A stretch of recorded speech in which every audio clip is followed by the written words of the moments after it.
Hey guys, welcome to Photog Adventures. We're doing a gear review for tonight, or for this morning, and we're talking about the night shooting gear that we have. Um, yeah, so we've got with us Drew Armstrong, Hi. and also coming from us from Idaho is Rob Ryan. Mic in between you guys. That way it doesn't peak as much. Okay, Gotcha. And Rob Ryan. Rob Ryan's coming in from Idaho, joining us through Skype. So, welcome Rob, welcome Drew, and today we'll be talking about the gear that we use when we go out and do astrophotography. Hello. Rob, introduce yourself real quick. Hi, my name's Rob. I'm in Idaho Falls, Idaho. Here starting, so I'm not sure. That's an incredible introduction, Rob. What a life you've led. All right, I'm coming over to you guys. Brendan, carry the audio because they won't be able to hear me. Good morning, Susan. Morning, Susan. We've got the feed coming up on the iPad, but it's not loading anything. It just shows the. Refresh. How do you refresh on this thing? I'm climbing under the camera. I'm climbing under your legs, and I'm going to pop out like a mole over there. Like a big, hairy little mole. Well, wow, he's really going for it. Wow, yeah, that's great. Keep talking. Hopefully he He's, doesn't have to walk back, go back under there. I hope this is the only time you have to do that. Yeah. You get over Are here the and headphones realize still it's plugged not in, too? working, and then yeah. Oh, okay. Keep talking. So, yeah, for the two people that are watching, welcome. No, there's probably more than two by now. I show 19 watching right That's now. the most entertaining part right here. Oh my gosh, I wish I could plug in the audio from that computer to here. We gotta buy a long cable.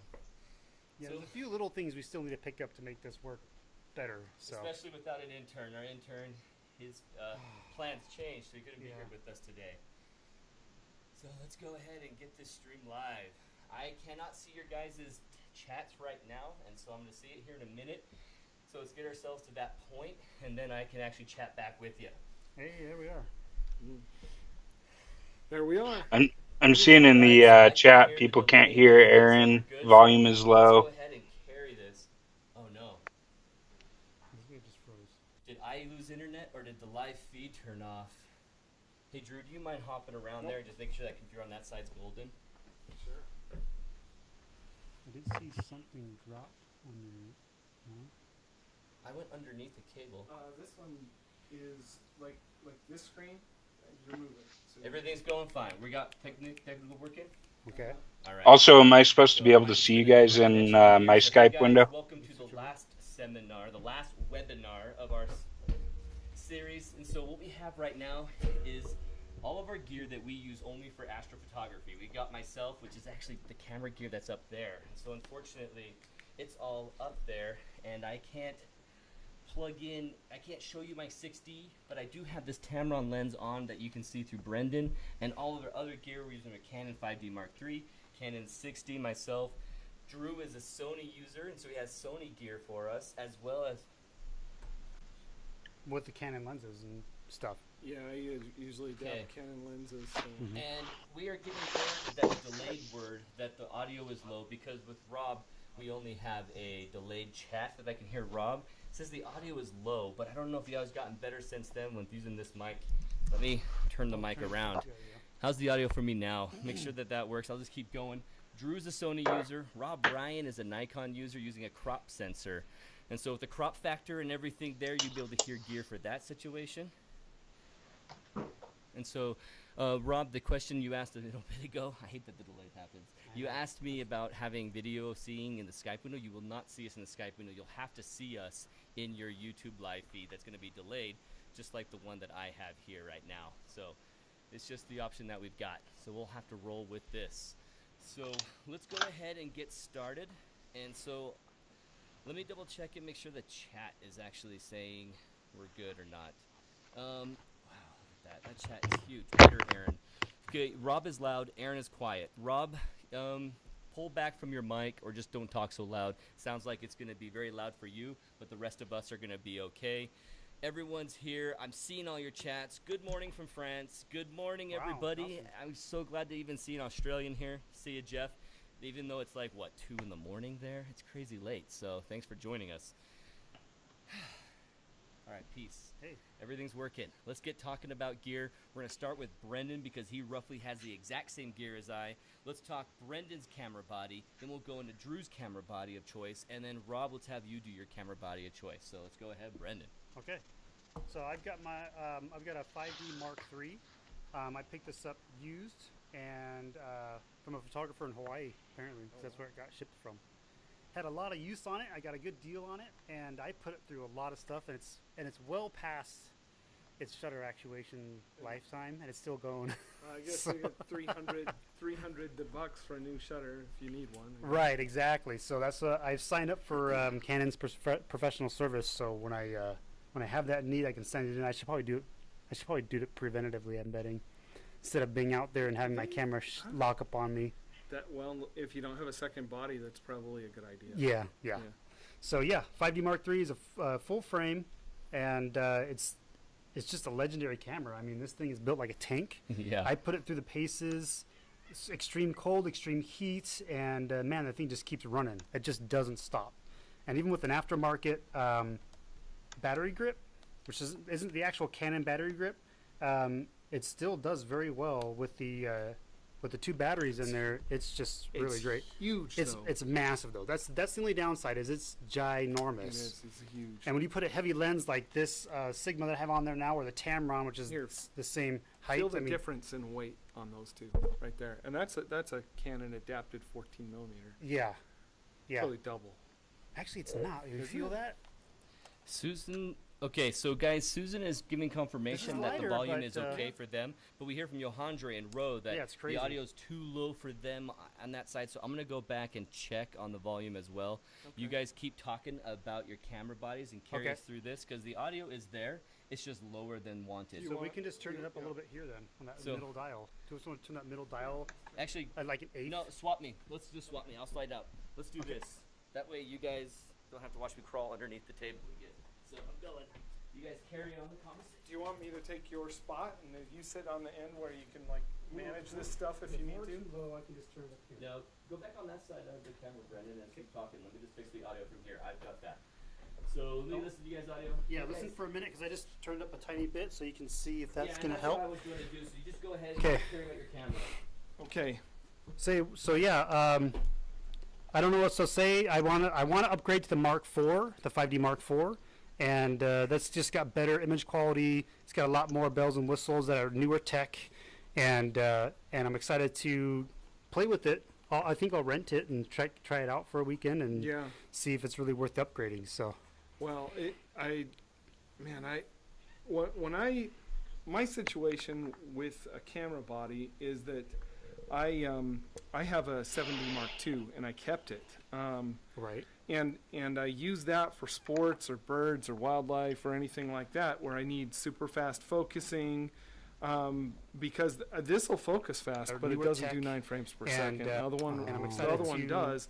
And it doesn't focus really fast with adaptive lenses. It does okay, but see if it's really worth upgrading. And so most of my lenses are Canon lenses, and so I still have my 70 Mark II, and I keep that.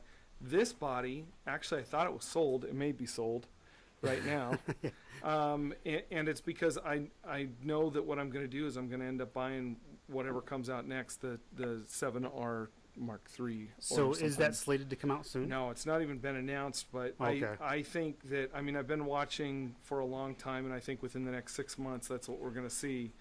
And because I have 2 bodies, I think I can live without it. Yeah, I mean, if I only had one body, there's no way that I would. Right. You know, you can't live without a camera. So you're going to default back to your 70 Mark II for a while? Yeah, I'm going to default back to that for a little bit until the new body comes out. But you know, when I was at that point where I was like, okay, I want a full frame, I think. Right. And I mean, my first DSLR was the Canon D60, which is a 6 megapixel crop sensor that came out in 2000. Oh, the D60, yes, not the 60D, but the D60. Yeah. The D50, D40, D50 to D40. Okay. And I think at the D60 they switched it, right? Yeah. Yeah. And it was very expensive. It was like $4,000. It was a 6 megapixel $4,000 DSLR, and then I from that I went through the Rebels and everything. Was like that full frame? It was crop sensor or? It was a crop, Okay. but it was one of those things that I mean I love astrophotography, and for me it's been one of those things that considering Royce is relatively local to Utah Tripod. here, and Oh, we're good. You can crawl out from under there. Yeah. Oh, you scared Do me your with the mole sound of action something again. falling. You guys have done a heck of a lot more of this than I have, but I bought Royce's book about almost 2 years ago. Okay. And started working through that and learning and experimenting with Astral, and I hadn't done it before, but I have done a lot of photography.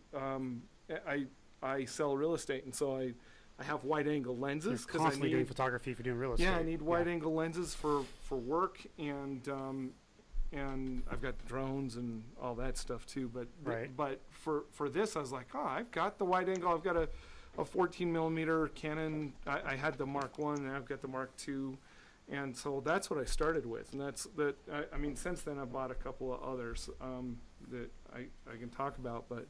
I don't know if you want to come back. We'll come back to it. Let's go back lenses. around. Let's hear from you, Rob, now. Let's just talk about what camera gear you have. You said you have a crop sensor. Tell us what it is, and tell us, you mentioned recently to me in a private chat that you weren't going to go for full frame yet because you have a priority that's different. So talk about all of that real quick. Well, yeah, I'm using crop sensor because they're generally a little more So affordable. just keep talking a little bit and carry it as the time comes before Rob starts telling us. So go ahead, Rob, when you get a chance. And she actually might be talking right now, honestly. Okay, it's good now. Delayed a little bit, but you can probably hear it better. Yeah, so hopefully Rob actually started talking. All right, so That's gonna be hard. I use crop sensor gear because it tends to be a little more affordable. I'm on a bit of a tight budget, and while I have been considering going full frame eventually, I have been thinking about maybe putting it off a little bit longer because the reasons I would go full frame is for better high ISO performance and better dynamic range at those high ISOs. So, but one thing I've thought about getting is a star tracker, which would allow me to use a lower ISO and would kind of negate the need to go full frame right away. And I currently use a Nikon D7200 with a Tokina 11-20, and I used to use a little Nikon D3300. He could be stopped right now. Probably should text you. Hey Rob, I'm gonna interrupt you right now. If you're actually talking, I'm gonna interrupt you just because I can't hear when you finish, and so I'm hoping, say, maybe you finished, and I didn't interrupt you, and this is perfect that I jumped in right now. If not, I'm going to have to figure out like a timer of some way. Oh, we lost our audio, lost our video again. That's what happens. Okay, all right. Switching places, guys. I gotta sit on the end. I'll sit by Drew's gear. Have Drew in the middle and Brennan on the end. So Drew in the middle. Just shift it up there. Why is that Canon software turning off? It's so weird. It shouldn't turn it off. Okay, go ahead and talk, Brennan. Rob, we're not talking right now. Okay, so Aaron just noticed that our Canon software is turned off on his computer for some odd reason. Is it actually turning the camera off, or is it just the software itself just shutting down? That's really weird. Is there any way to is there a self timer setting? Yeah. Anyways, okay, so let's move on to lenses. Thanks, Rob, for sharing your gear with us, and we've got these. Yeah, so when Aaron and I first started doing Astro, the widest lens that I had that I didn't bring with me today was the Sony, the Canon 24 tilt shift was the widest lens that I had at the time. That's a great lens, but Yeah, but it's 3.5. not great for Astro. No, but we still went out to a dark site, and I took some pictures, and I couldn't believe the shots I was getting. I saw the Milky Way in my camera, viewfinder, and I was like, wow, this is amazing. So we were out there for like 3.5 hours shooting in 10-degree weather, and it was freezing cold. And so later that year, we went to Mirror Lake, and we ran into Royce Bear there, and that's where we saw him using this Tamron lens that had been out for less than a year, I think, when he had it. We ran into him, maybe 6 months, and he's just like, yeah, I bought this lens, and we're like, what are you using? What is that thing? He's like, yeah, it's a 15 to 30, and it just came out, and and so we were just like, wow, that thing is incredible. So we put it on our radar, and we picked them up within 6 months to a year. We had our own copies, not even 6 months to a year, actually. It was within 6 months. Aaron had bought his copy first. I found a guy locally selling one, so I picked mine up. And so we've been using those mostly for our Astro ever since. And the 2.8 is just fast enough. The 15 is really wide. 30 is really good to zoom in a little bit. And so it's been a great lens. I've got the 16 to 35 f2.8 Mark II. I don't have the Mark III. Okay. And it's my understanding that I use it every once in a while for Astral. But on the wide end, the chroma, I guess, gets pretty bad on the Mark II, and that's what's nice about this. Royce had mentioned that it's the coma on the edges, chromatic right? aberration coma that happens in the corners of the picture. It's little like triangle angel wings that you see. Yeah. And they spread out, and you can kind of see it's kind of like it's basically showing the shape of the glass or lens, And so it's kind of like angle the bottom this way and angle the top this way, and it's kind of pointing out towards the corner. So some lenses I've seen, some older lenses I used, like the 50 millimeter, some of the 50s had really bad chromatic coma. And especially the cheaper ones. Oh man, they were just so horrible. Your 51.2? The 51.2 is actually pretty bad too because it wasn't designed for that really. The 1.4 is actually a little bit better, but both 1.8s were just horrible. And the thing about using the 50 millimeter, we'll just jump in real quick, is that you're going to use it in a panorama situation. So the corners of your screen where you do have coma aberration, you don't even use them. You crop them out with the panorama, so it won't even show up. Right. Which so is that's what's nice. Exactly. Is that you do get a lot of light coming in. The 50s can absorb a ton of light, and especially even at 1.8, it's really great. So let me jump in right here. We're going to do something different because I got to apologize to you, Rob. I needed one more machine in order to be able to hear you live so that we can interact live and not make this awkward. And since I overspoke you last time and maybe you ended and we never said anything in response, I'm going to do this. Let's go ahead and everyone, let's hear about Nikon gear right now. Let's hear about a crop sensor, his information right now. I'm going to listen to him on that side so I know what he's saying. I'm going to bring with me this mic. These guys will sit here and talk amongst themselves or just listen to nothing because we're going to let Rob talk, give his speech, and then Rob, I'm going to have you jump off of the call so that you can be out there listening and typing, and I will just handle all of our Canon gear and Sony gear after Rob. That way we don't have this weird awkward back and forth and leave Rob hanging. So guys, we're going to adapt to that. So Rob, go ahead and talk about your gear. I don't know if I cut you off last time you were talking or not. Just tell us more about your gear. Tell us about the crop factor and how you adjust for the crop factor, what techniques you typically use to adjust for being a crop sensor camera, and then tell us about your lenses and maybe one or two other gear items that you definitely recommend for using flash photography. And then when you're done, I'll hang up the Skype call with you and let Brendan and myself and Drew talk about the rest of the stuff. So go ahead, Rob. I'm going to move this guy. I think you were talking to me, Aaron, but I didn't catch any of that. You were really choppy on my end.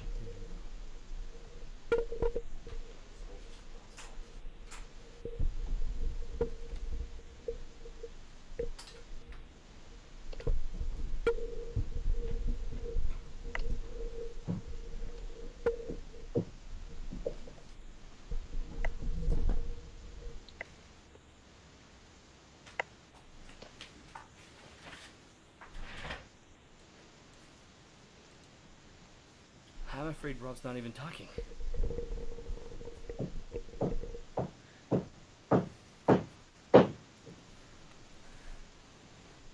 Okay, I don't think Rob's hearing me actually, guys.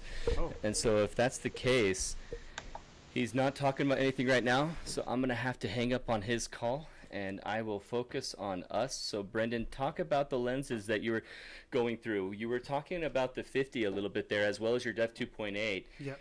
Tell us what your favorite lens is to use after photography, and then quickly go into Drew talking about his lenses and his gear. Okay. So I did do a 50mm shootout. That video is coming out shortly. From the top of the line Canon L 1.2 all the way down to the STM 1.8 and the Nifty 50 Mark II 1.8, and even an old Tacumar 1.4. But I included in that 50mm and the 1.4 as well. So I went through all those lenses and I put those together in a video right now. Typically I use the Tamron 15 to 30 just because it's so versatile. If I want to zoom in a little bit, I got it. If I want to zoom way out at 15, I got it. It even has vibration control if I'm going to do something a little more actiony at 30. And I learned a lesson really early that you don't have this on when you're doing astro, Right. and a time lapse, because it'll activate every single time the shutter is going to go on. And I got some really interesting Van Gogh style star trails from that, and didn't look very pretty. But I just rented this Sigma 1.8 14mm. So it's a tiny bit wider than this guy. Super huge glass element. It's almost as big or a little bit bigger than this guy. And actually I think the glass is technically bigger. I want that one. And so I just picked this up for this weekend. I'm going to try it out. It's just amazing. I mean, you look at the Canon 14mm versus this, and feel the weight difference too. I mean, this thing is a tank. Don't take that backpack in. Yeah. But holy cow! But it's a 1.4 instead of a 2.8. Exactly. You know? So it's going to let in so much light. And I'm really excited to try this Sigma art lens. I've been wanting to try this for a long time since I very first heard it come out. I wanted to try it out. So I've got it on my Canon body now. I'm excited to go out and shoot something this weekend. Even if we don't go out for Milky Way, I'm going to go out and just shoot anything. I was tempted to do it last night too, but I had to call it a day and go to bed. I was working on too many car stuff last night. So evening architecture that we have some of those. Pull that mic out more for Drew. Yeah, okay. that's one of the things I love doing is architecture, and so I take that and go out in the evening at dusk. Yeah. You know, at blue hour and get some with that 1.4. That'd be amazing. Yeah, that could be incredible. So yeah, I'm excited for that. So with me, I use this. I use the 16 to 35 Canon. The other ones I've got this one, which is a Rokinon 16mm f2. Oh, nice. And this is an amazing lens for astral. I mean, I think that's what I bought it for. What's funny is this is the only lens that I've got that actually has the Sony EF or E mount. Everything else is EF mount. So, okay. it's kind of funny. You can see where basically this is the regular lens that has every other mount, and they just have an adapter that's built into it. Oh, That's I it. see. See that? Yeah. So they just unscrew that, and it's That's awesome. hooking onto the other one. But then I've got the Haida filter holder, and I've got this one for. And you guys were talking about this earlier this week. Yeah, because on they make one podcast. for this big lens here that'll fit on. Yeah, there, so. and so I've got one for this, and because these big lenses have such a bulbous front on there like that you can't, so I basically have two filter holders, both of them Haida, and this one I can use. This is the 150mm, and I can use this for any of my lenses that have normal threads on the front end of them. Right. But these guys, this one, there's just no way. This one is this is the Samyang 8mm fisheye, and so this is really fun for if you're down in an arch or in a hole or in a cave or in a clearing and you're shooting straight up and you want to get the Milky Way with the tops of trees all the way around or something like that. 8 is amazing. And then you can fix it with post-processing if you want or whatever, but it's a kind of a fun way to do it. But I really like these. I've got the Sharp Star from Ian over at Lonely Speck, and you've got one that you printed. Yeah, so I 3D printed this, and as you can see, the pattern is the same as the Sharp Star.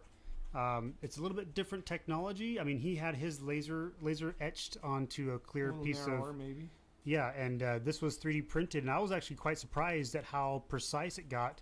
There's a little bit of stuff in between that I need to clear out a little bit, but a little bit of razor cleanup That's shouldn't be too bad. amazing, actually. So I printed this so I could fit over this, so I don't have to go through a filter hole and all stuff. When I saw this on Thingiverse, I thought, oh, that's fantastic. Some guy had designed it, and I made it just a tiny bit bigger to fit right over the lens of this big old bulbous Tamron. How did you get the right size? When you say you made it a little bit bigger, you get I had to import the file into a program, any program that's kind of like totally, I got a question totally for you while you're thinking about that. SketchUp. It came through with Joe Lorenzetti. He says that first or second fisheye version, a detachable lens. You were talking about a fisheye a second ago, and I was typing to Rob. The 8mm. this one. This is the The Samyang. Samyang 8mm.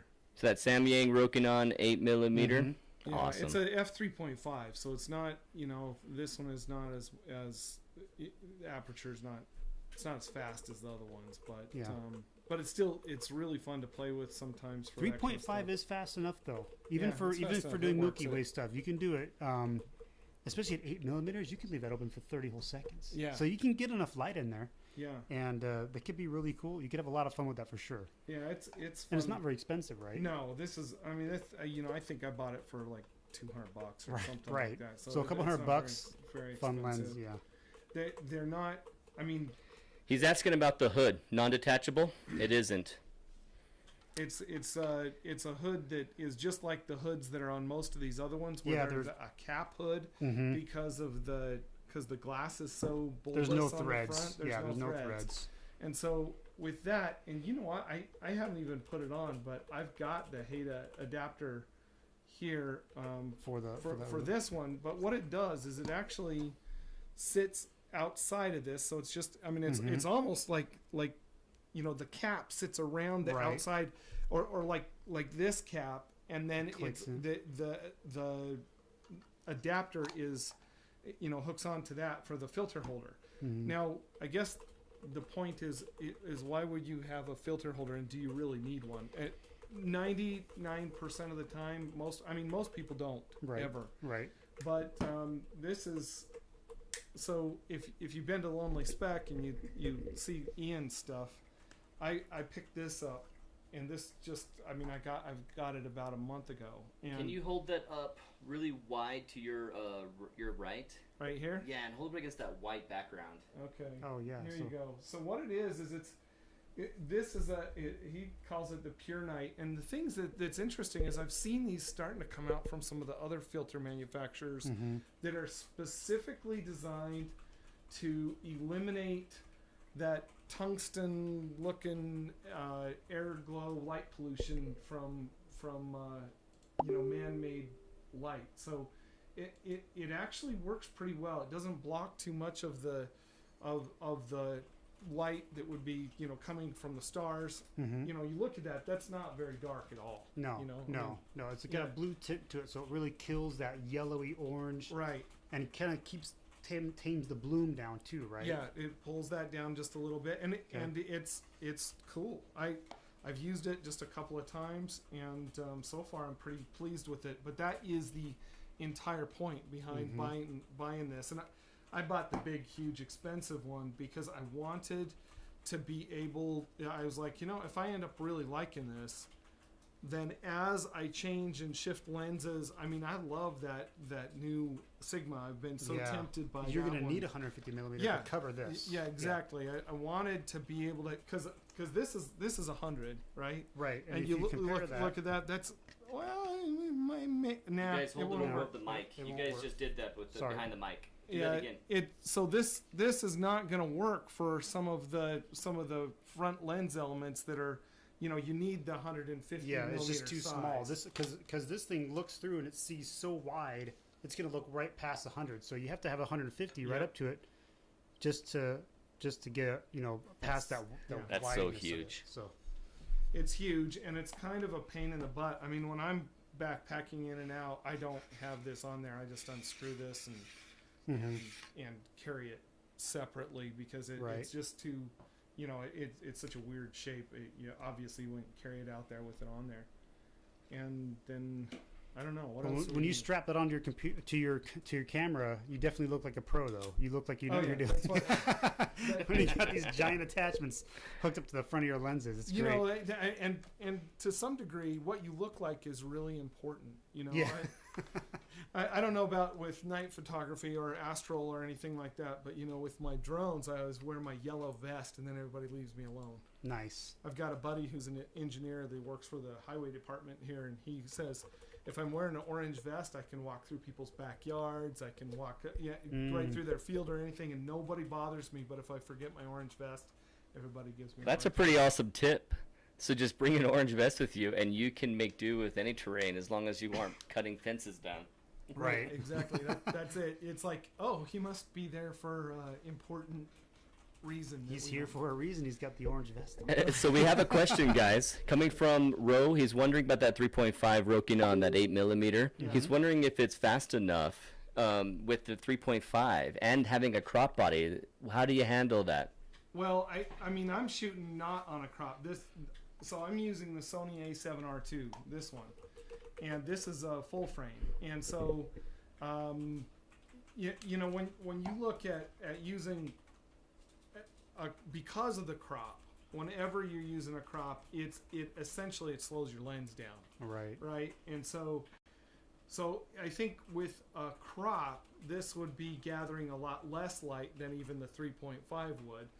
A 3.5 is the next step up, really, from, you know, it goes 2.8, 3.5, 5.6, and so this is like one stop up from 2.8. So it's not too bad. And then you go down to these 1.4, or you know, and then a 1.2, and so this is not too bad. It actually does an okay job. And the other thing that, you know, if you've watched the other podcasts, you've talked about the exposure calculator that shows how long you can leave your shutter open. Yeah. If it's wide, if it's an 8mm, you can leave it open a lot longer than you can with even like a 14, you know. And so that's one of those things that you're going to compensate for the aperture being a little bit smaller than some of these faster lenses with a longer shutter speed, and you won't notice it as much because the field of view is so large that it's not noticing the movement the same way it would be. I mean, when you're shooting it with the 50 with 4 the 1.2, seconds. yeah, that's 4 about seconds. But it was letting in so much light that it was still getting a clear picture even at 4 seconds. Because at 10 seconds, I was getting just the stars would just double a little bit, you know. Wow, and I didn't like that, so I wanted really pin sharp, and about 4 seconds was about it. But that's why, I mean, if you're shooting with a 50, then you need the 1.2 because then you know you stop it down to f2 for some sharpness, and then 4 seconds is what you get. So So there's a question about the vignetting on that 8mm, and I was answering it from here, but I'm thinking, do you have any vignetting noticeable on that lens hood with that? I mean, it's not, because it's built with the pedal, so it avoids the vignetting in the corner. It distorts, though. That's why it's a fisheye versus. Yeah, It has the distortion, of course. These are, you know, these other ones are aspherical, is what they're called. So I mean, that's why we pay that much money for one of those versus one of these, is because the aspherical glass corrects the stretch that you would normally see from the strangeness of the. I mean, that's why, you know, for me, I've had the 14mm aspherical Canon, and I had that before because it does a pretty good job of not bending lines in rooms when I'm shooting architecture. It does not do the same kind of job that a tilt shift does, and tilt shift corrects it in a completely different way, which is fantastic. And awesome. And I've got the 24. I wish I had the 17. But. So Rob is getting set up right now, guys, so that he can accommodate us with the Nikon video. And he understands that it's going to be something where he is just going to go through all of it. He's going to answer first, how does he deal with the crop factor? How does he handle the issues of the crop factor, and what techniques does he use to make his images? And if you've seen his images on our Facebook group, it's awesome. He has some really good images for having a Nikon crop sensor. And then he is going to talk about the lenses, 2 of his favorite lenses that he uses for astrophotography. And then lastly, maybe 2 or 3 extra pieces of gear that he always goes out with when he goes and does astrophotography. And we'll get a whole big entire Rob Ryan Nikon segment based on his equipment. We'll hear from him. You're only going to hear from me, and I'll put his video full screen, so you won't even see Brendan and Drew in the background. So what you'll do, we'll have that here in a minute. But while we wait for Rob to get set up, because he needs to have his equipment in a different position, Okay. Brendan, can you talk about 2 of your favorite lenses that you use for astro, and what scenario do you switch? Why do you use this one versus this one? And then Drew, you've been talking about that roughly. Just give us opinion of a specific Milky Way scenario that you would actually use this lens versus this lens, and why, whether you pana, whether you don't, blah blah blah. So start with you, Brendan. Yeah, so I mean, my first lens that I ever used for astro was a 24 millimeter, and it worked because I had a full frame body. It was actually wide enough. Which 24 millimeters? Is it up there? It was a 24 millimeter tilt shift. I don't actually. It's at home. I forgot to bring. Oh, it. I gotcha. But that was f3.5, so I had to leave it open for about a good 20 seconds. You want to stand up? I have that one in my bag. Yeah, I get it right now. You keep talking about it. Okay, so we can show that. That's the very first one I started with. It's in the messenger bag, and underneath the eye cover. So I'm super excited to try the Sigma. I just got this in yesterday, so from Lens Pro to Go, and Pull it down and then out. I got this yesterday. I'm excited to try this out this weekend. This might be my new favorite, so I'm excited to try that. I got the Canon 14, which is just like the one Drew has. And actually, you can bring me both of I'm those. excited to do a comparison between the two. And the Sigma Art lens just came out like a few months ago, not very long ago. Really recent. Really recent. So I'm super excited to try that out and test it versus other stuff. So this is the tilt shift that I originally went with here. This is the 24 millimeter, and got this little tiny bulb in the front. And I just did it straight on, didn't tilt it or anything. But it's f3.5 and it's manual focus. But which is totally fine because you're doing astro. Yeah. You're going to do all manual anyways. So what I like about it is that it had a nice, smooth, and long focusability. So you're not, some of the cheaper lenses, you're just You can't barely touch it, and you can and you're out of focus. Whereas this one, you can really dial it in really nice and clear. Show us the side angle view of that. So that was really nice because the focus of this, you could really turn it. It's really nice and smooth. And so this lens was built to have a really nice, precise focus, which was great. And so some of the cheaper lenses, you'll notice, they don't have that. So even with the Tamron, it's been a little bit hard. You just barely move it, and you could be out of focus. And so having that super wide, I mean, if I turn this like a quarter turn, I'm almost all the way. Yeah. From one end to the other. Yeah. And so when you have a full half turn or even further than that, then you've got a really nice lens. You can do really precise focus, and they were intentionally built for that. So well, you think about what a tilt shift is built for. It's built for architecture, right? And so, I mean, the whole point is to try to keep everything in focus. That's one of the reasons that they're probably not as fast as other lenses would be. Right. Is because you're really working on trying to keep the whole of whatever the picture that you're taking is, at least with the tilt, with the shift, right. Right. And you're probably going to stop it down a couple stops anyways, just to get that extra sharpness. Yeah. So, yeah. Okay, so the I guess it's my turn. Yeah. What's your 2 favorite lenses that you shoot? My 2 favorite for Astral, I would say. I mean, for sure, it's this one. I mean, the 16 millimeter f2 Rokinon, and I don't have a 14 millimeter, the f2.8 that you have over here, because I already had a 24 millimeter that's a 14. I already have a 14 millimeter f2.8 in the full blown Canon version. Right. So it's like it didn't ever make sense for me to get the to 1. buy the 1.4 or the 24 yeah. 1.4, even though I had the 14 2.8 because I already had that that same lens basically.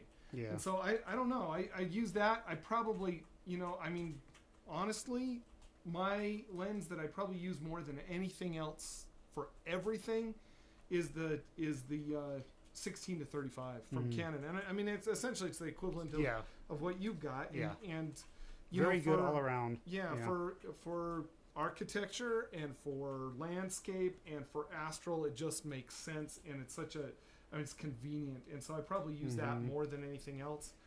The 14 is nice.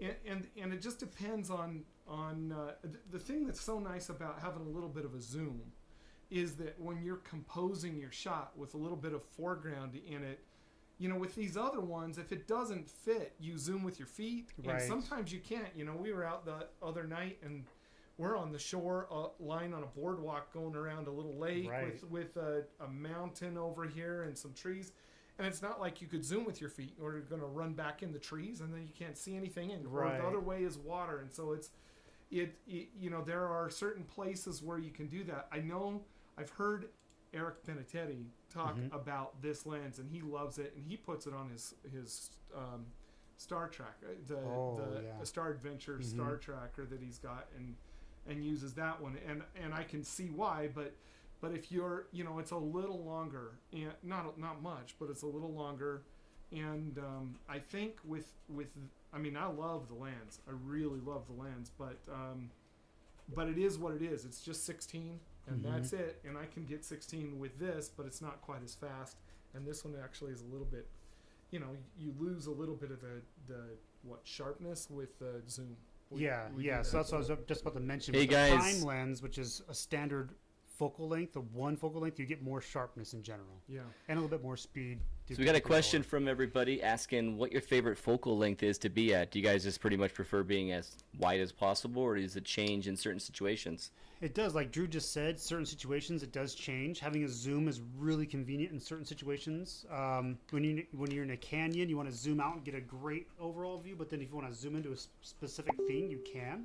And that's been really nice. That's what I loved about the Tamron. I leave this on 90% of the time. Yeah, that's like me with that 16 to 35 here. Yeah.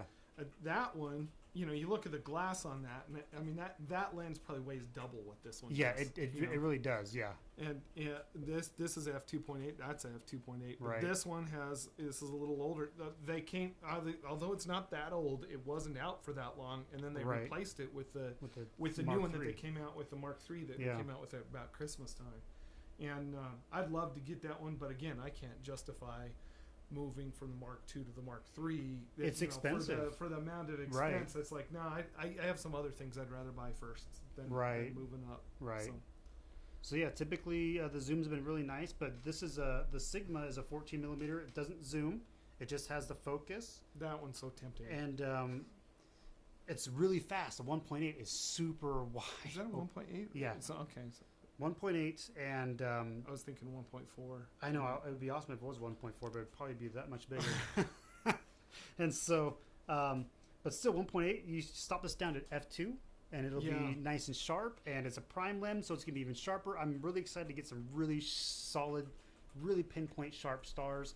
I can float this guy right at the top, and probably put some gaffer's tape to hold it on there, and really focus in those stars.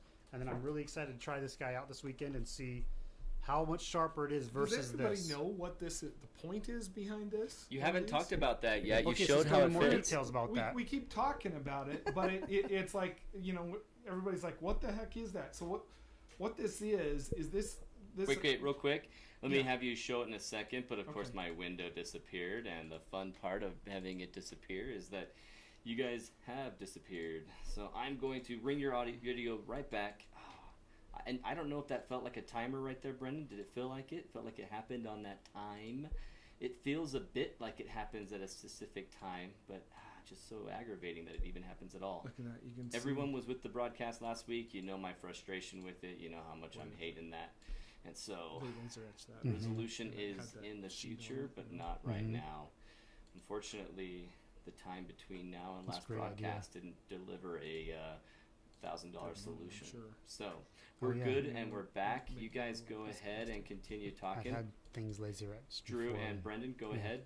Okay, so we're talking about this, and I realized I don't think we've explained to anybody what the point is or the purpose behind. There literally is a point behind one of these, and it actually is looking for the point. Is the point? Exactly. So what you use this for is this does a little thing with diffraction where if you put it on and you take a picture and then you look at it, you can see these little stars when you've got it lined up right. It should look like this, right? Yeah, it should positive plus sign. You're right. It should look like the diffraction of the bright stars should look like a plus sign. If you can see it, kind of moving from one side to the other, and I'm sure that if you go over to Ian Norman's LonelySpec.com. LonelySpec.com, it's right there listed on there. There's instructions because it's a little hard to explain without having the pictures of what it does. But the point is that sometimes at nighttime it's really hard to get your focus exactly right on these stars that are up there because they're so dim, and you're looking at your screen, and especially you poor Canon guys that don't have a, that's one of the many reasons that I like. I like that hit at Canon guys right there. Yeah. Well, I still have a Canon, and I was with Canon for so long, but I could have this pointed straight up and be looking at my screen like that. And that's one of the many reasons that I just said, okay, I'm going to bite the bullet and move to Sony with the sensors. One of the other reasons is that the if you look at even the Mark IV or the Canon 5DSR, the sensor that is in this Sony, and really the sensor. Real quick, Drew, let me interrupt you. Yeah. I have the precise focusing tool from lonelyspec.org showing on here, so everyone can see. Oh, okay. Here's how it attaches to your camera, and then you can see this animated GIF that comes from Lonely Spec, Ian Norman. And you can see how the focus is turning that central line, that line on the point. Let me see if I can zoom in a little bit on this. So you can see how it actually is going to the right, to the left, to the right, to the left. And that Batonov mask is going to make that X pattern, and then the diffraction spike in the center is going to be in perfect focus when you have that at the intersecting point of the X, and it's perfectly right down the middle. I hope by now, after seeing that GIF, you understand how it works. It's a fantastic tool, and what Drew has is an awesome, expensive version from Ian Norman, and we recommend you buying it from him if you can afford it. But if you have a 3D printer like Brendan has, Brendan, go ahead and show him again yours. Yeah, save some money. Go buy a 3D printer. And Yeah, well, see, if you that's have a the friend key. or if you have access to a 3D printer, then you can download this off Thingiverse. I found that this guy had actually made the file for 135 millimeter Samyang that he had, that he was doing deep sky with. And so he really wanted to focus, so he actually did this up. And I took this file and brought it into SketchUp, and I increased it just a little bit so it could fit around my Tamron. So, and I even stopped the printing early. It's supposed to go a little bit taller, but I stopped it early because I figured, you know what, I'm going to stop it there because it's just enough. I don't need a complete cap. I just need enough to fit it over the top. So that's awesome. Okay, guys, I have Rob Bryant who says he's ready. Rob, give me the green light. He is going to go ahead and talk about those things about Nikon. Team Nikon appears to be on the chat today, and so we don't want to let them down without having a Nikon section. So I'm going to call him on Skype right now and get Rob Bryant going. If you guys have questions about the 3D printer, hit Brendan up in our chat on our YouTube channel or hit him up on our Facebook page.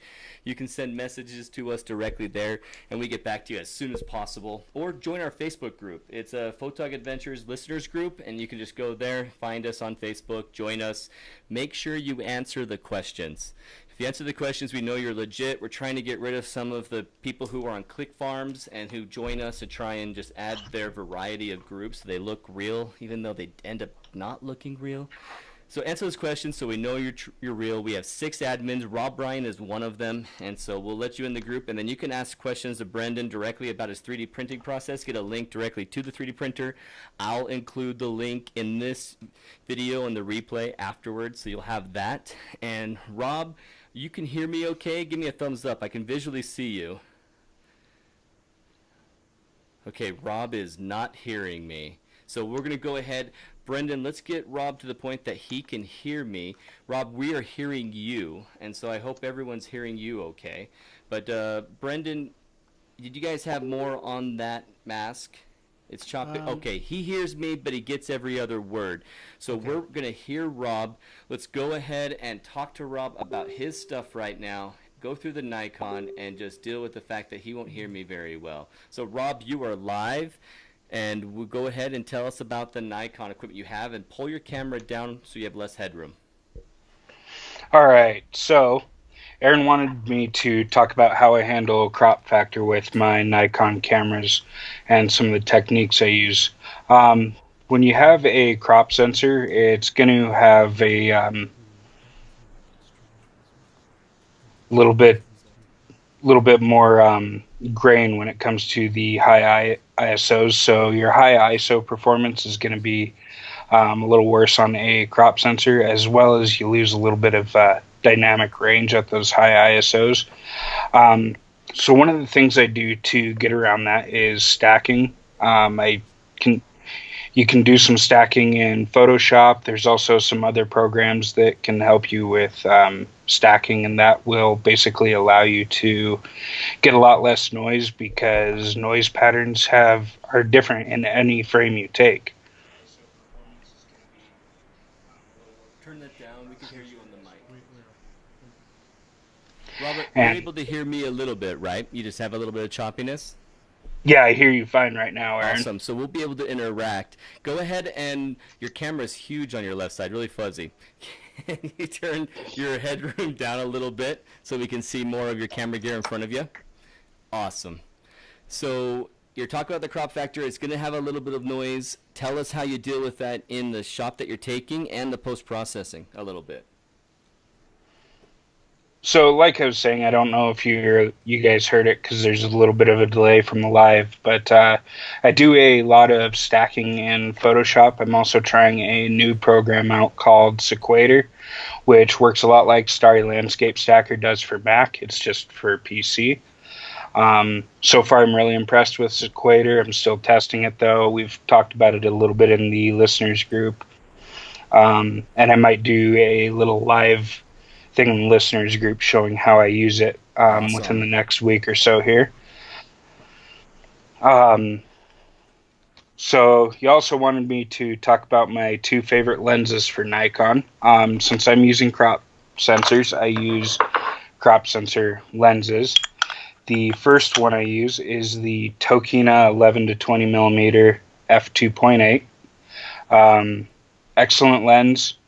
The only downside to it is it does have quite a bit of coma aberration in the corners, especially at 2.8, so your stars can kind of look like little UFOs when you're wide open. But that can be fixed in Photoshop. Lonely Spec also has a video on how to do that. Frankly, for anyone looking for their first astrophotography lens, I would probably recommend one of the Rokinons over this Tokina, just simply because they have a lot less coma aberration and they're a little bit sharper. But otherwise, this is a great all-around lens just for general landscapes. It's not too expensive. I think they run between $500 and $600. My other favorite lens is my little 35 millimeter f1.8 prime. It's equivalent to about a 50 millimeter on a crop sensor.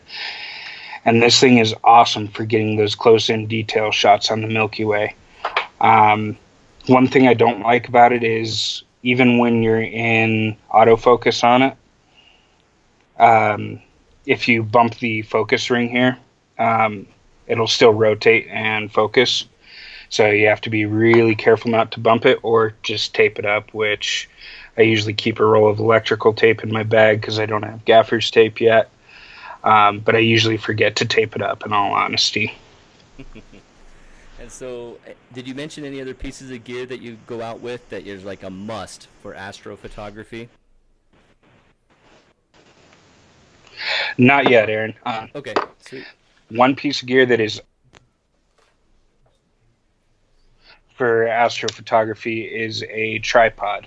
I use a MiPhoto Road Trip.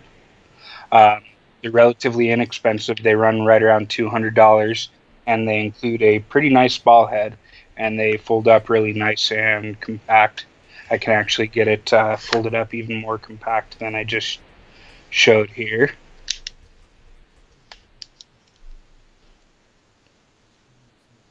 And let me get it folded up real quick so I can demonstrate.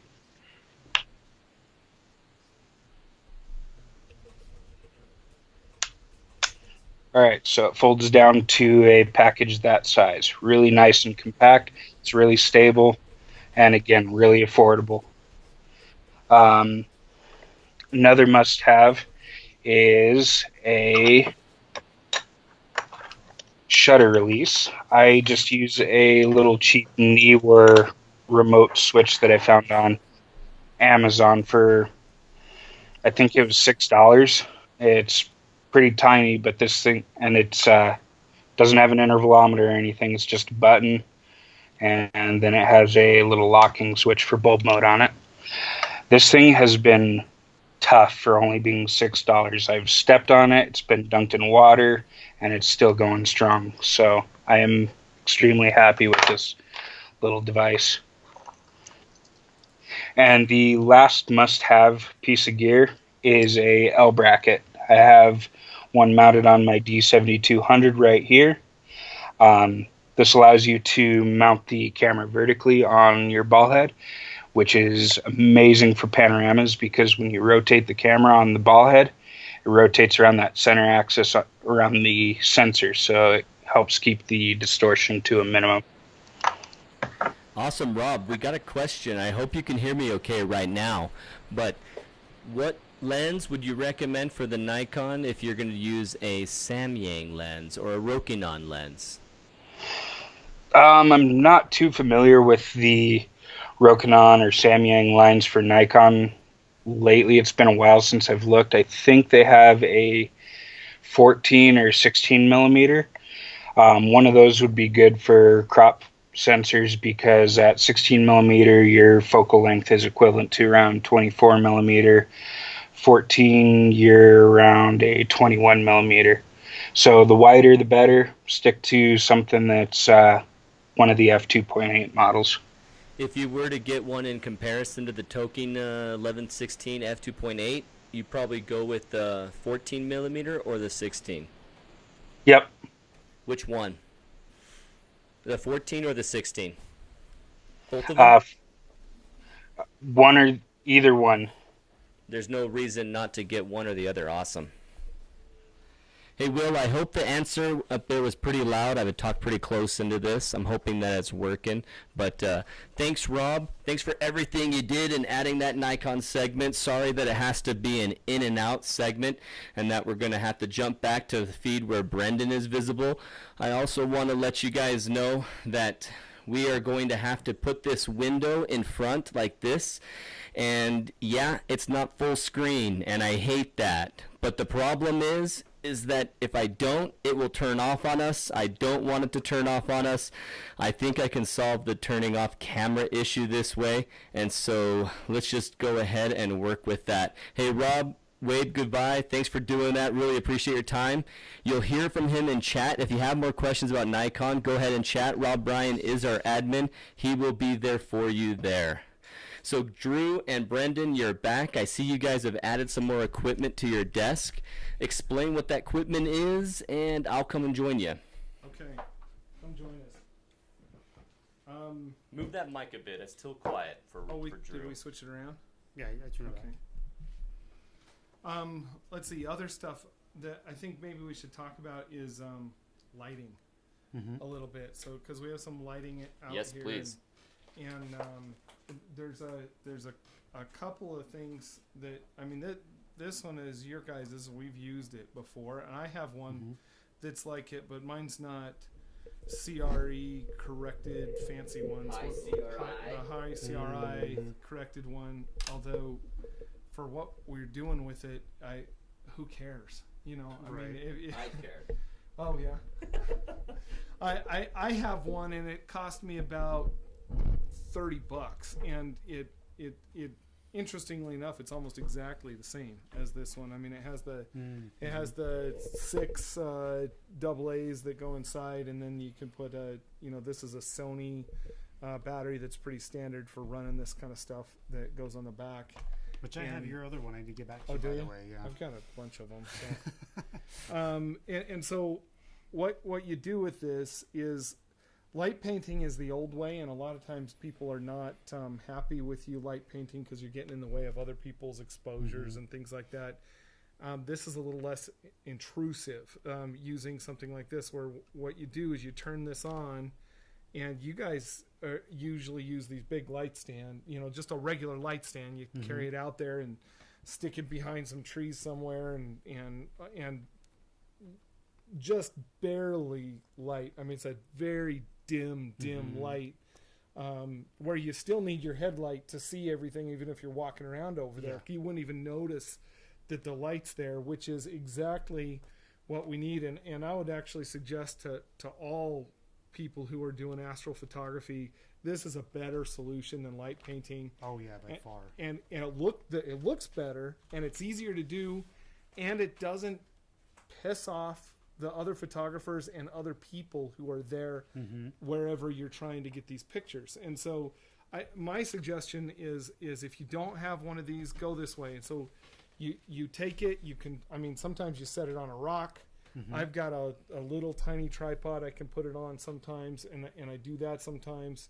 Sometimes you put it on a big light stand so you get some height up there, and you can do that. Now I've got this other one. I don't know if it's even shown in here, but what this is this. I use this one, and I use this for all kinds of other photography and stuff. But this, this has a remote dimmer. Can you check that out?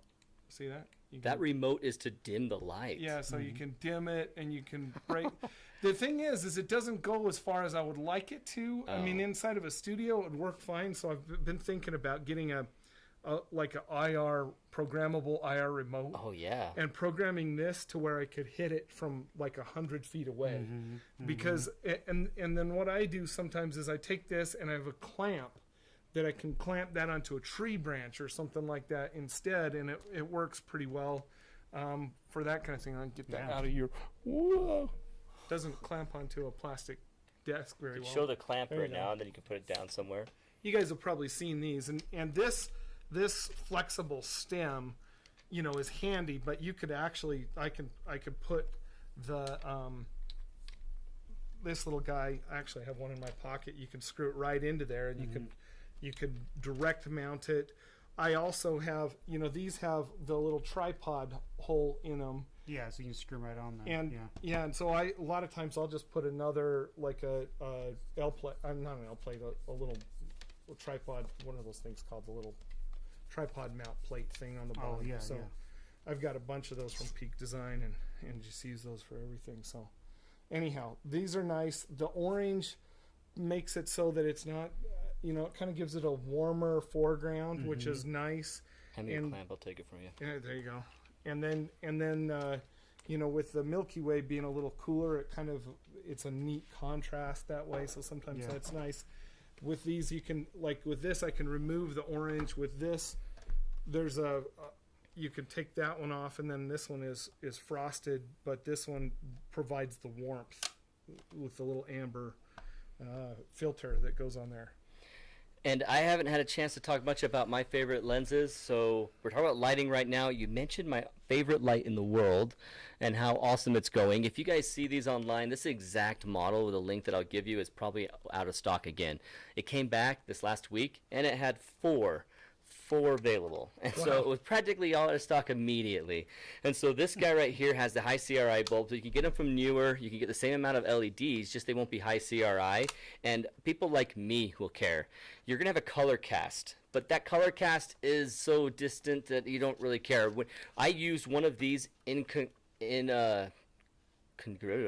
think of my word. Conjunction. Thank you. In conjunction with one from Jeff Peterson, and Jeff Peterson's was not a high CRI one, and mine was, and they both pointed to light up the Owachomo Bridge. And Kathy's actually on this broadcast with us right now, and she was out there with us. And Kathy, you can vouch for it. The light was perfect. It didn't matter that one was non-high CRI and one was high CRI, and so you just don't have a real need for the $150 one like I just went for. You can get the cheaper, newer ones for $70. You can get ones like Brendan has for $30 and do some different light painting. It's just a matter of how much you can actually dim it. Brendan's can't dim as much as we want. We have to pull it really far back. But being so cheap, it doesn't have that far that it can actually go without being probably impossible to shine the light that far.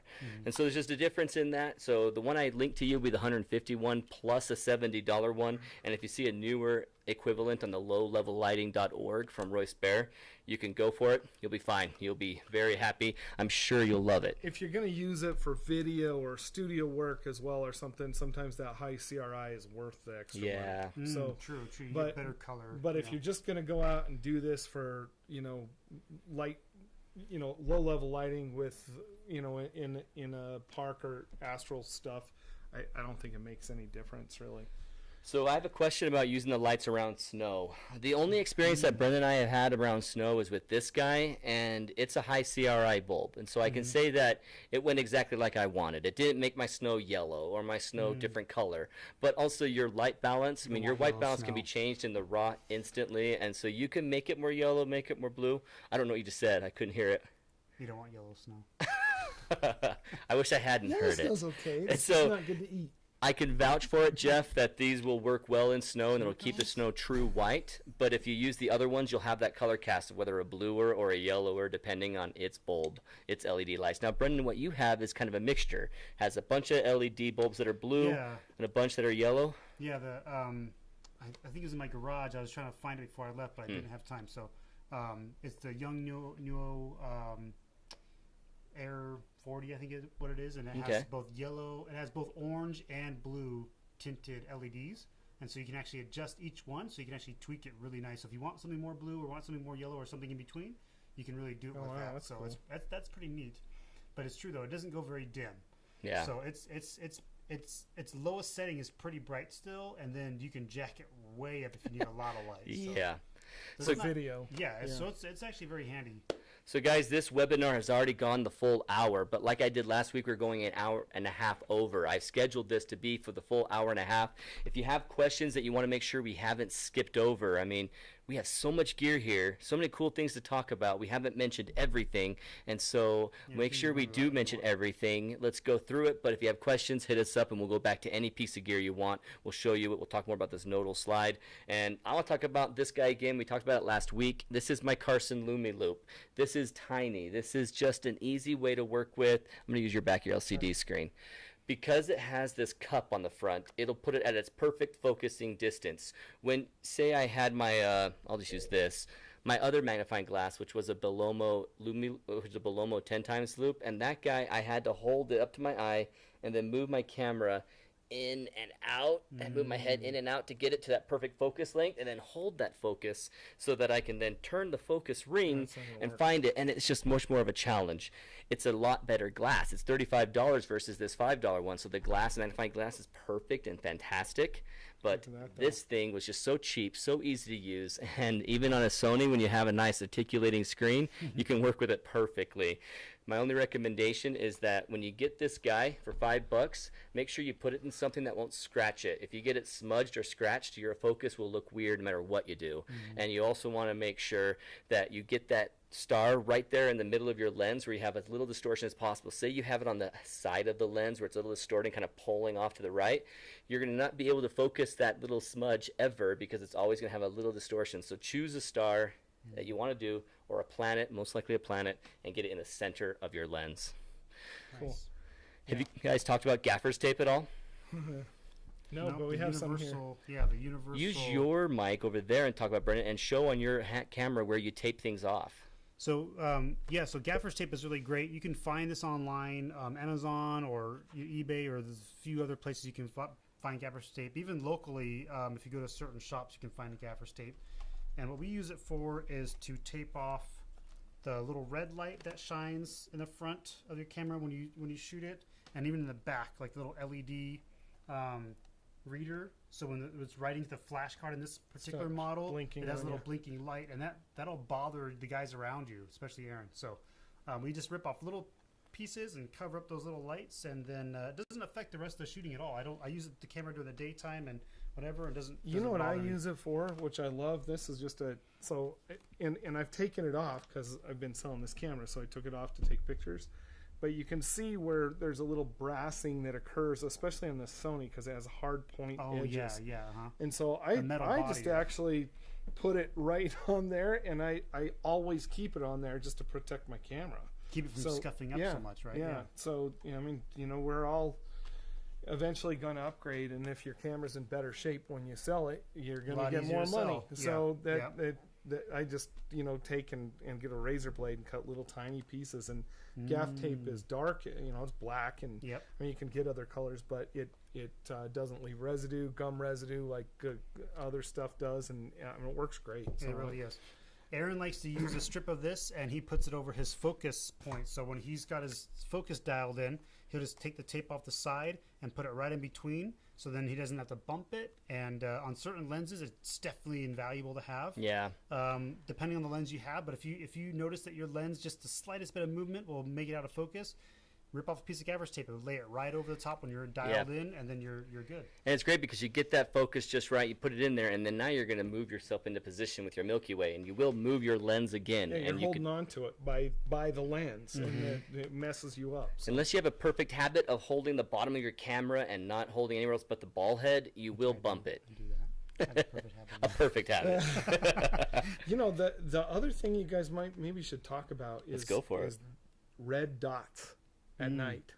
Oh, just because you can't see it in your can't red see camera light, your It's like- headlamp? Yeah, so when you're using one of these headlamps, and you guys use a little bit different one than I do.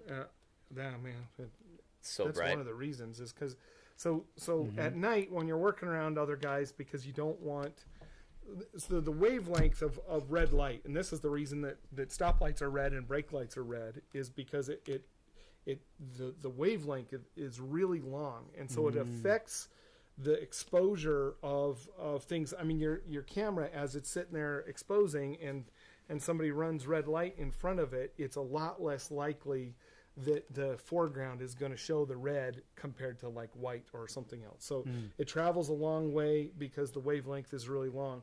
But the problem is when we have these red dots that are telling us where lenses align to put your lens on and off on your camera, you can't see those at night. They completely disappear. And then you just sit there and you have to twist it all the way around and hope you can find it. It makes a lot of sense to go ahead and take, and what I oftentimes use is I always have a silver Sharpie around. A silver Sharpie. And I put that on there, and then it'll reflect back to me. I think I've washed it off everything because I've been, the other thing that's nice is a Q-tip with a little alcohol takes the Sharpie right back off. So. Right. And honestly, the best thing you guys can do before you go out for the first time with your camera gear in the dark is just go to a dark basement, go to a dark bathroom, turn all the lights off, and work with your camera in the dark. Get a feel for it. You'll do that when you're out there. You'll get good at it there too. But if you wanted to have, I have an hour only time between the moon rising and the perfect darkness. I want to make sure that hour is not wasted with me fiddling with my camera. If you don't put it on your tripod and have it all ready to go in the car so that when you arrive at the location you just throw it down, which I 100% recommend, is you're going to want to be good at using it in the dark, good at using your camera, know where your buttons are, know where everything is, and you'll get so good at it that you'll be like a blind person just working your way right through it. Yeah. I've got a couple other things that probably would make a difference. Now, when you have this gigantic battery pack on the bottom, I mean, you could probably go 3 days without having to change your batteries. I sometimes can go a whole weekend, without having to switch see, the batteries see that's amazing, and that's something I miss about Canon. And that and weather sealing are a couple of the shortfalls to the A7R2. And I would really, I'm looking forward to the next one, hoping that Sony will put those in the A7R3, right? Because I mean, I've had my 7D Mark II under a waterfall or in a downpour, and I don't even care. I've got from Peak Design, I've got a cover for this that's kind of a neoprene cover that I'll use if I'm ever shooting in that kind of a situation. And really, I should use it at night.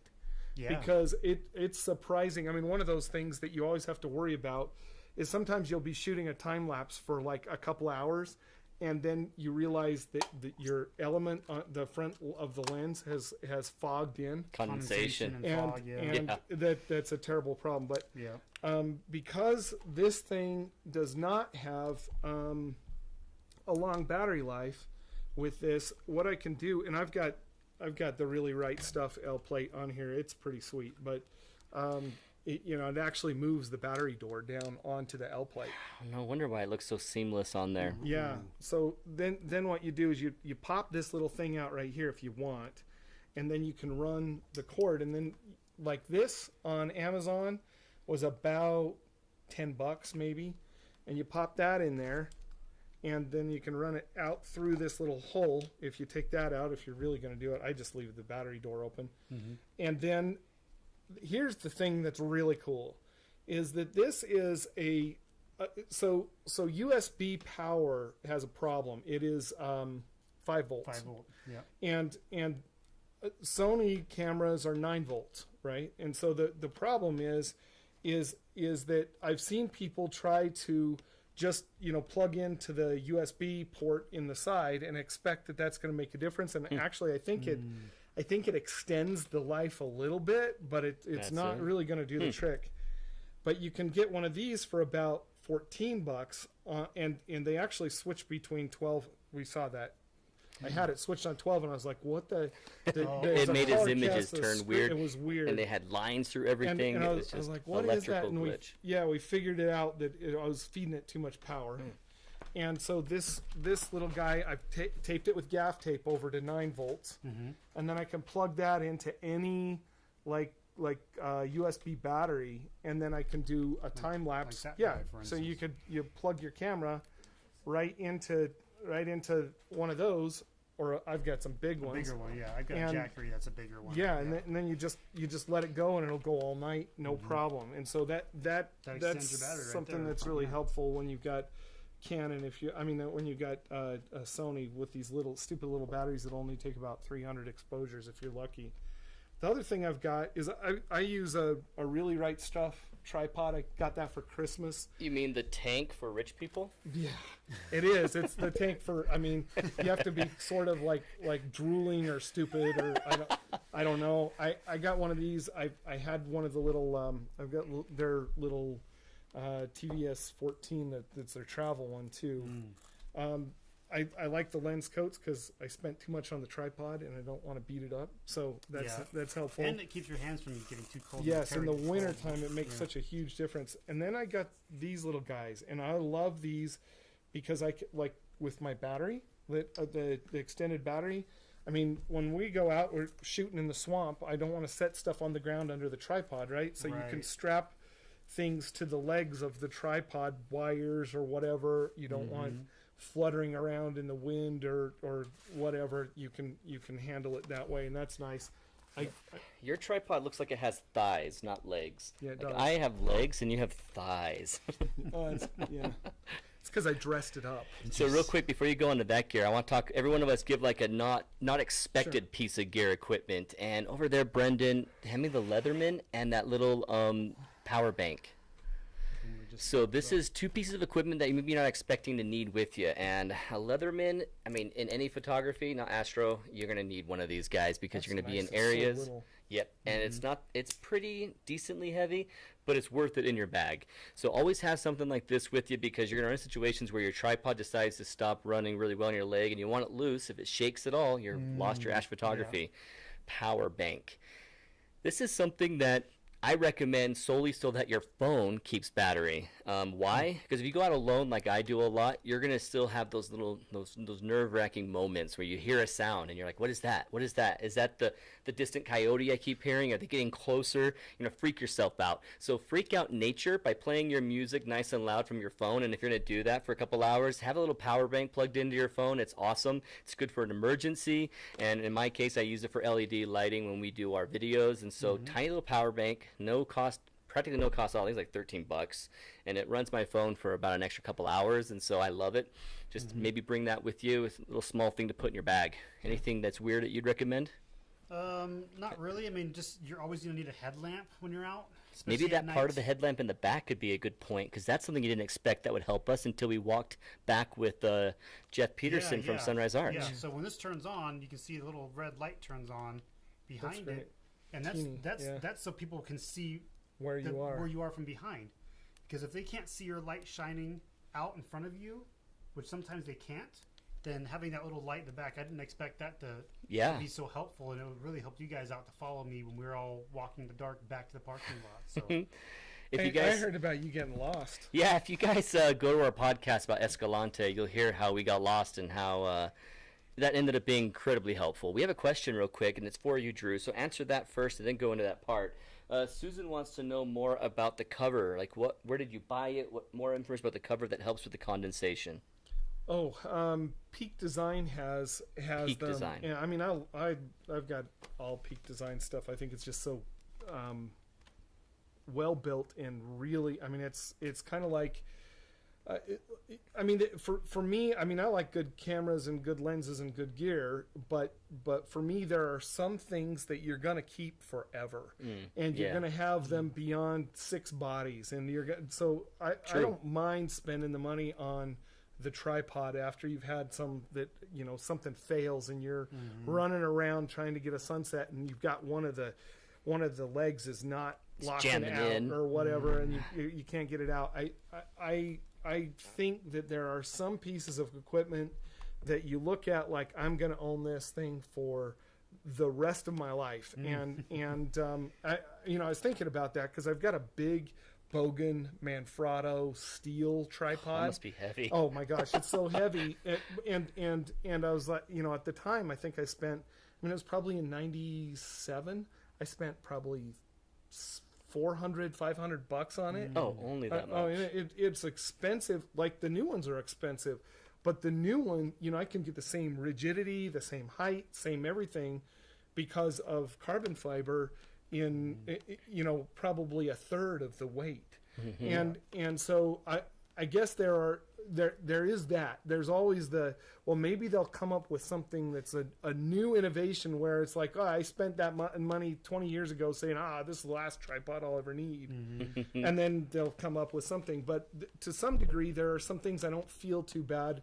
They're not depreciating pieces of equipment. You know, it's like your camera body, we know it'll depreciate, and you have to kind of live with that. Yeah. Your lenses, a little bit, but not as much. Yeah. And your tripod, well, if you beat the crap out of it, maybe, but if you're really using it. But Peak Design is like that, and their equipment, their gear is innovative and it's nice. And I've got 2 of them. I've got one that's for the smaller camera and one that's for the larger camera. And dang it, did I bring it? I may. We might have to link to it afterwards. We'll have a lot of links out of this video. I think it's in my bag, but it's neat. It rolls up to where it creates a ball, a neoprene ball that's about that big, that you can just throw on top of a lens in your bag or whatever. And it's nice to have with something that is not. I mean, when this first came out, there was a lot of argument about whether or not it was really weather sealed, right? And it's, I mean, you know, there's a rating like this is totally waterproof up here, but you know it's not going to go to 10 meters deep, but it's waterproof. Right. And then there's the one that's down on the other end where it's like, yeah, you know what? If it gets a little rain, it's probably not going to hurt it. Well, that's where the Sony is. The Sony is, it gets a little rain or a little condensation, it probably won't hurt it. I've never had a problem with it, but I worry about it enough that if I'm going to go someplace where I'm trying to do a waterfall or whatever, I do protect it. So Right on. So guys, we have about 7 minutes left. I'm going to let Drew talk about this unique ball head that's different than mine and explain that while you guys type in your questions. We have a delay here. I can see the chat live, but you can't hear me respond to it without a delay. And so type in your questions if you have any before we go. We're going to be hanging up here in about 6 minutes. And so thank you so much for following. Thanks for listening. Let's go through these last little things and hit me with your questions so that we can answer them before we go. So this is a pano ball head. It's a nodal. Ooh, it's all part of the nodal slide. And so what I've got here is I bought this as a Sunway photo. And here's the thing, is that sometimes I'm like, okay, sometimes I'm like, I'll buy the expensive stuff. This stuff, if I was to buy it from Really Right Stuff, is so crazy, insanely expensive. Is it coming in on that side? Yeah, what it is. Anyhow, what this is the point is that what this does is this has indexing marks.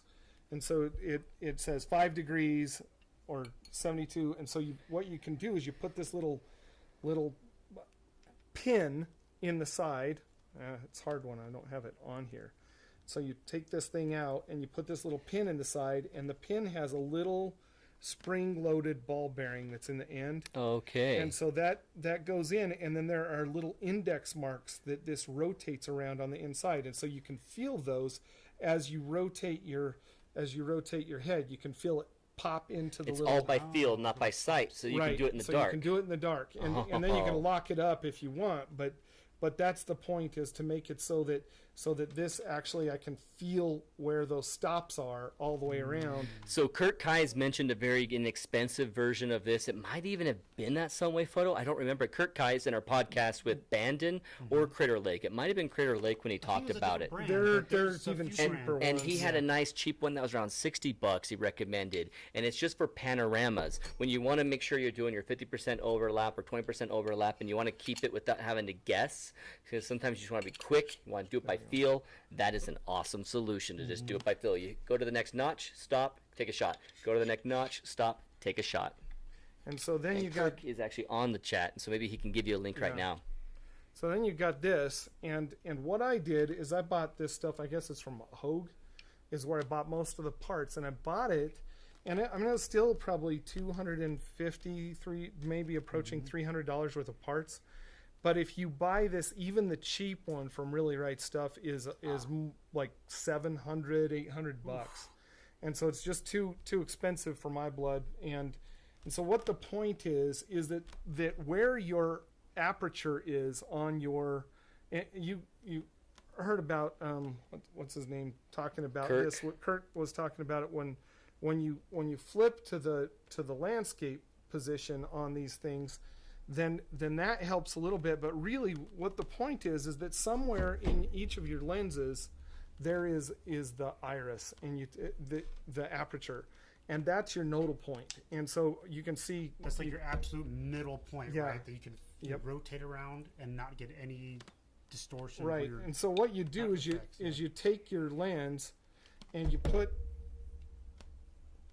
It's hot in here, you guys. I know. You're welcome to our heat zone. Whenever we have to record a video, record a podcast, we have to morning, turn too. the air Turn the conditioning air off. conditioning And off. we've gone from It's too 71 noisy, to yes. 80 degrees in here. It's killing us. Luckily, you can't see the sweat dripping from our faces as much as I hope. If you can't, I would be surprised. But so the point is you set this up, and this is not set up right. It needs to be moved forward a little bit to where what you can do is you get that nodal point that's directly above the center point of your tripod, and then as you rotate and index all the way around like that, then you get the perfect alignment, so you don't have that parallax where the point of your panorama has changed a little bit as you rotate because the where the aperture is different as you rotate it around.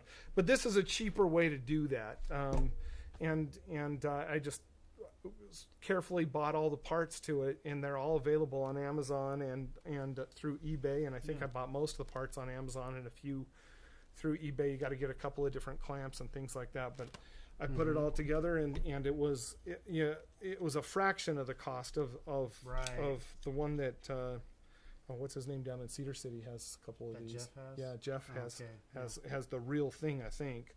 But Yeah, they're they just are too expensive. yeah. Maybe someday if I'm like, you know what, I don't have enough things to spend money on, then I'll buy one.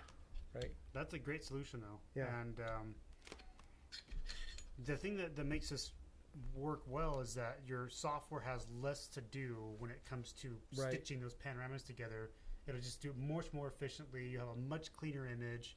And so if you're really looking for that edge to get to the next level, that's the kind of stuff you're going to go for. So You know, and I'll tell you, I have not used this yet because it's new enough for me with Astral.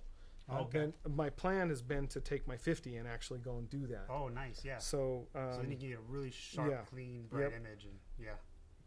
because the 50 has such a, the 50 is great for panos like that. So that's what I was like. I'm going to take it out and see if I can make it work with panoramic. So anyhow, Cool. Very cool. so I think we talked about everything. I use one of these. The Sony has a program. Sony's are cool. You can download apps to the camera Right. from the Sony store, and I've got a time lapse one. The problem with the time lapse one is if you ever were to run out of batteries, it doesn't finish it, and you lose what you shot. Oh, really? And I've done that a few times, and it's cool if you're doing a short time lapse or something, but it just bothers me too much, and so I use one of these Alpine Labs. Is that the Pluto or something? No, it's like that. This was called the Spark, I think. Ah, And it's cool because what it'll do is it'll actually you can ramp with it. Got to find out how well it works. Is it only with Sony, or does it have the software inside? It works with Sony or with Canon. Do you need or the hardware only connected to the camera, or do you need some Sony, some software also included? It hooks up with Bluetooth to your phone, and then controls the camera. And then it controls the camera, so you set all your settings on Awesome your phone. option. And the thing that's cool is that I would love to. I mean, if I'd gotten up there earlier, I would love to set it up. I was even thinking I'd set that up on my second body, and do over Mirror Lake there, do a sunset. So because we're heading out there again. You want to come with us and try it? I would love to. Yeah. We got a couple questions. Let's hit those up. And the first one's for you, Drew. The Star Eater situation. How did you solve it? And did the most recent upgrade to the firmware fix it? I don't know that it is completely fixed, but it's a heck of a lot better than it was. Okay, that's good. So I think it's the 4th version of the firmware now, and I had 3, and 3 was really a problem. And we're still, I think Sony users are still complaining about it. Me, I am not good enough to where, if you got Eric Benetetti with a Sony A7S or something like that, those guys doing the deep sky stuff, and I mean, I think they can still see it as a problem. Like that. But for me, I think the new firmware fixed it to the point I'd still buy a Sony for sure, even for Astral. But I would like it to where you could just flip the switch and it's just gone. I mean, there's so many other options in the firmware for, like long exposure, the hot pixel correction for long exposures. You can shut that off. You can shut long exposure noise correction off. Well, just give us that in the menu, and then we can do it manually, and then it doesn't matter. Yeah. So, but it's way, way, way, way better. Last time when we went out to Mirror Lake, that was the first time since I had been out with my that's the first time with the new firmware. Yeah. And it worked. So fine. one point that Kirk just answered on here that, since I'm trying to listen to them and listen to you, I might have missed, but he said to mention that there's a Sony time-lapse app that you can shoot as RAW and as MOV, and even if power's lost, it will save. If it's the RAW version? It's just the Sony time-lapse app. If you use it, you can also have it in Man, RAW. You can have it as must MOV, be doing something and it wrong, saves 'cause I've even if the lost power is them. lost. I've lost them before, You've and lost maybe them it's before. because of maybe it's when I've had it on the setting to turn it into a video when it's done shooting. Maybe that's the problem, because there's another. That's probably it, because He's there's mentioning another the RAW setting. and the MOV. If you're saving it as raw files, and then you use LR time lapse or something to convert it, Okay. that's probably it. It just won't turn it into the video. That's probably where I'm afraid of it. I used it a few times when I first bought the camera, and because of that issue, I haven't even thought about it anymore. I'm just like, I'm not going to use that for night stuff, but I ought to try it that other way. The thing is usually if I'm shooting time lapses, I sometimes I'll shoot short time lapses with this, but if I'm doing an all night time lapse, then I'm going to use my Canon, because I'm going to do my other stuff with this. Right. All right, so final question is simply about the eclipse, and I don't think any of us have a very 100% answer for you, Kathy, but I'll take it. It's about the eclipse and whether you can see stars. Will I capture any stars around the sun? Well, the whole theory of relativity was proven by that method of waiting for a full solar eclipse, where then you can see the stars around the sun and measure them and recognize, where it is in the sky, the stars that are visible right there, they're in a different position than they would be in relation to the other stars because of the curvature, gravity pull, the mass pull of the star sun itself. And so, yes, we should be able to. I cannot tell you what settings you're going to have to be on. I've never done it before. There's such a huge dynamic range going on right around there, and with the giant solar, the CME, the what's that term again? The solar corona. The coronal mass ejection is going to be huge and leaning off the Still star. bright. It's very bright, and so I don't know how much we'll actually see.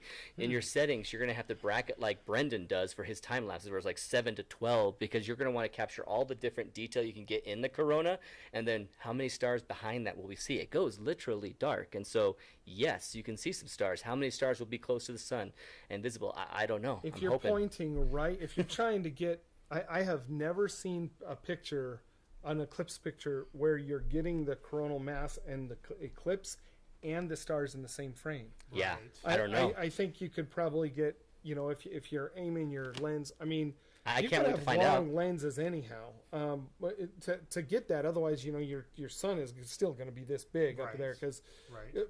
but if you moved it over here and you took a picture, I bet you could see the stars. But then, what would it have to do with the eclipse? Right. You know, it's just the Yeah. sky's dark. I think it'd be hard to get both. So guys, thank you so much for joining us. First, I want to mention this awesome new collaboration that we have with Lens Pro to Go. Brendan has that lens, these lenses, thanks to lensprotogo.com, and we want you guys to get benefits from this rental service as well. We have a discount code now. We're become a little more legit because we have a discount code. So if you go to lensprotogo.com and do a rental, use Adventure10, Adventure10, you can get a 10% discount, and it'll prove to them that you guys have heard us say it, and that you can prove to them that we are a good partnership, that you guys will be benefiting from us having a partnership with us. And they helped us get this gear so that we can do these videos and then feature these lenses and tell you, okay, you know, in Astro, this is absolutely better. If you have the Canon 14mm, I wouldn't go for it, or I would use it if you can't get the Sigma, blah, blah, blah. This is going to be an awesome relationship with lensprotogo.com. I've used them, and I've been excited about using them because the first time I ever did it, they have this deal where they give you a $5 off coupon for your first time. You sign up for this thing. This is a rewards program. You get $5 off again. Plus, you sign up for their newsletter, you get $10 off. So my very first order, I had $20 off of the regular price. That be any other lens rental place that I went through. And I wanted to get a $100 purchase. I'm constantly getting $100 rentals. And so when I get, I think it's either 8 or 10 or something like that. It's like a punch card. 8 or 10 of those, you get it. Your next rental is free for $100 plus. And so I'm going to love going through lensprotogo.com because eventually I'm going to be able to have that be a free rental for me, and I get it completely free. And so I'm stoked about that. So if you guys have been considering any rental places, help us out by going to lensprotogo.com and use the Adventure 10 link or the Adventure 10 discount code in your checkout so that you can get the 10% off and show to them that you're listening to us and help us out with this partnership. We've loved you guys being a part of this. Thank you so much. I'm Aaron. He's Brendan. This is Drew. We had Rob earlier with all part of Photog Adventures. These guys have been with us since the very beginning of our podcast and our YouTube channel. We're loving it. Let us know in the comments if you have any more questions. If you go back to the YouTube replay and you have any questions, hit us up there. I'm going to give you over the rest of the day links for almost all of this stuff. A lot of it is going to be affiliate links where it can help Brendan out with like $1 or more, you know, $1 or $2 here for Brendan and I. Just know that that's up front. It's going to be an affiliate link, but you can have access to seeing this gear and checking it out. Thank you so much. This webinar has been a blast. We're going to keep doing this, but not every Saturday, so there's no webinar next Saturday, and it's going to be something that I do every now and then. If you could help me out with the comments below, let me know, not in this, but in the replay, let me know in a comment there what time and day of the week that works better for you, because I want to do this more, but I want to try and do it in the weekdays if that's at all possible for everyone's schedule, because I don't want people to be held up on their Saturday to not be able to go out with their camera because they want to listen to this.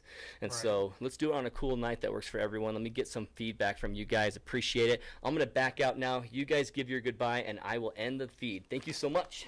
Thanks. Okay. Actually, Lens Pro to Go is a great idea. I mean, if you're going to go drop $2,000 on a lens, rent it first. Exactly. See the if it's- rental. Yeah, because the rental for 4-day rental. I mean, I ordered this on a Wednesday and I got it Friday. I got it yesterday. Wow. So 2-day shipping. I ordered it before noon. They had it to me the 2 days later. It was great, timely service, really fast, easy checkout, and with our code you can save 10%. And yeah, I mean, a 4-day rental on this thing's like $65. Well, and that So it's makes like so much rent sense. I it- mean, I've got this Yeah. idea in my head that it's like I really want a 17mm tilt shift, but they're so expensive, and it's like, will it do everything that I expect it to do? Yeah. Uh, So get spend one $100 first. spend $100 and Yeah. rent it for a week, Okay. and really put it through the paces, and then you'll Yeah. know for sure, is this worth my Yep. investment? So great Yeah, option. totally. So go check them out, guys, and they've got a ton of gear for video, ton of gear for tripods and all stabilizers and all kinds of extra stuff. So it's really cool. See, I wish So- I had that 17mm tilt shift to take to Europe when I went and I did all that Oh, photography yeah, there. But you come home and you go, okay, I need one. Or, Mhm. I don't- All right, guys. Okay, Thanks hey, we'll for see you. see you later. Have a good night.